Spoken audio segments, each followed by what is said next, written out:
പുതിയൊരു വീഡിയോയിലേക്ക് സ്വാഗതം.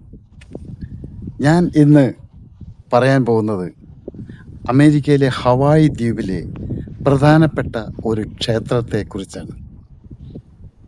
വയോഡ ടെമ്പിൾ.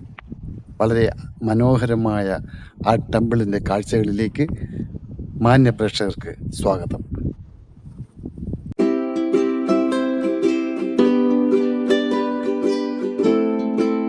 ഓരോ പ്രദേശത്തെയും സമ്പന്നമായ സംസ്കാരവും മതവിശ്വാസവും ഉടലെടുക്കുന്നതിൽ ക്ഷേത്രങ്ങൾ മഹനീയമായ പങ്കുവഹിക്കുന്നുണ്ട്. ഹവായ് ദ്വീപിലെ നീല ജലാശയങ്ങളും പ്രകൃതി രമണീയമായ കാഴ്ചകളും മലനിരകളുടെ മനോഹാരിതയും നുകർന്നുകൊണ്ട് ഞങ്ങളുടെ കാർ വയോഡോ ക്ഷേത്രം ലക്ഷ്യമാക്കി കുതിച്ചു.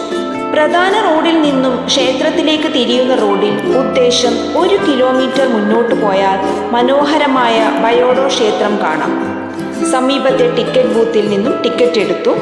ചെറിയ ഒരു തോടിന് കുറുകെ അർദ്ധവൃത്താകൃതിയിൽ കമനീയമായ ഒരു പാലം കടന്നാൽ കാണുന്ന കാഴ്ച വിവരണാതീതമാണ്.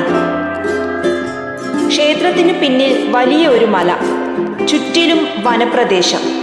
വൃക്ഷലതാദികളാലും വന്യജീവികളാലും നിറഞ്ഞ കാനനത്തിന്റെ മധ്യഭാഗത്തായി സൂര്യനുദിച്ചതുപോലെ തിളങ്ങി നിൽക്കുന്ന മനോഹരമായ വയോഡോ ക്ഷേത്രം.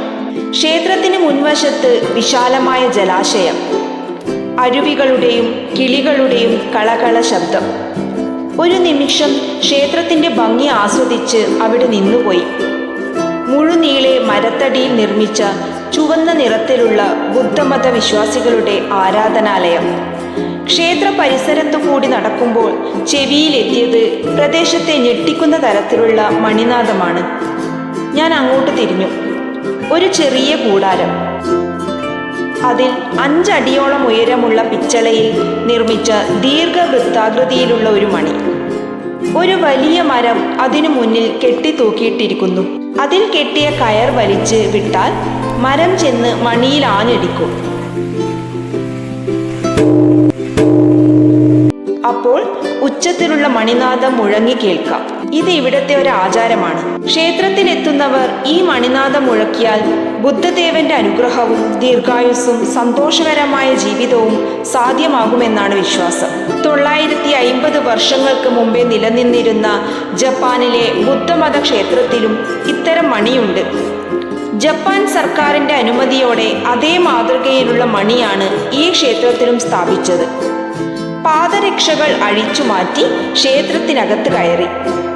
1100 ചതുരശ്ര അടി വിസ്താരത്തിൽ താമര ഇതളിന്റെ ആകൃതിയിൽ 9 അടി ഉയരമുള്ള ബുദ്ധ വിഗ്രഹമാണ് ക്ഷേത്രത്തിലെ ആകർഷണം. സാധാരണ ക്ഷേത്രങ്ങളിലേതുപോലെ പൂജാരിയോ പാപപരിഹാരത്തിനായി വഴിപാടുകളോ ഇവിടെയില്ല. ബുദ്ധ പ്രതിമയ്ക്ക് മുന്നിൽ എപ്പോഴും കത്തി നിൽക്കുന്ന ഒരു കെടാവിളക്ക്. സമീപത്ത് തന്നെ കരുതിയ മണമില്ലാത്ത ചന്ദനത്തിരി എടുത്ത് വിളക്ക് കത്തിച്ച് ബുദ്ധദേവനെ പ്രാർത്ഥിക്കുന്നു. ഇതാണ് ആചാരം. ബുദ്ധവിഗ്രഹത്തിന് ഇരുവശവും വേറെയും ചെറിയ വിഗ്രഹമുണ്ട്. അവിടെ നിന്നും പുറത്തിറങ്ങിയാൽ ഒരു ചെറിയ അരുവി, അതിൽ നിറയെ നല്ല വണ്ണമുള്ള ധാരാളം മത്സ്യങ്ങൾ. വളരെ കൗതുകമുള്ള കാഴ്ച.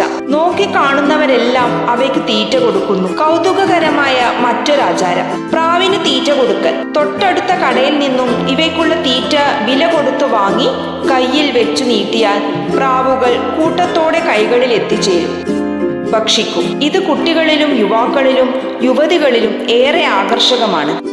അമ്പലത്തിന്റെ പിന്നാമ്പുറങ്ങളിലും നമ്മുടെ കാവുകളിൽ കാണുന്നത് പോലെ ഉപദൈവങ്ങളുമുണ്ട്. 1868 ജപ്പാനിൽ നിന്നും ധാരാളം ബുദ്ധവിശ്വാസികൾ ഹവായിൽ കുടിയേറിയിരുന്നു. അവരുടെ 100ാം വാർഷിക ആഘോഷത്തിന്റെ സ്മരണയിൽ ജപ്പാനിലുള്ള വയോഡോ ക്ഷേത്രത്തിന്റെ മാതൃകയിൽ 1968 പരമ്പരാഗത ബുദ്ധവിശ്വാസ ചടങ്ങുകളോടെയാണ് ഇവിടെയും ഈ ക്ഷേത്രം നിർമ്മിച്ചതും വിശ്വാസികൾക്കായി തുറന്നുകൊടുത്തതും. നിരവധി സിനിമകൾക്കും ഈ ക്ഷേത്രം വേദിയായിട്ടുണ്ട്. പ്രതിവർഷം 3 ലക്ഷത്തിലധികം സഞ്ചാരികൾ ഈ ക്ഷേത്രം സന്ദർശിക്കുന്നതായാണ് കണക്കുകൾ സൂചിപ്പിക്കുന്നത്.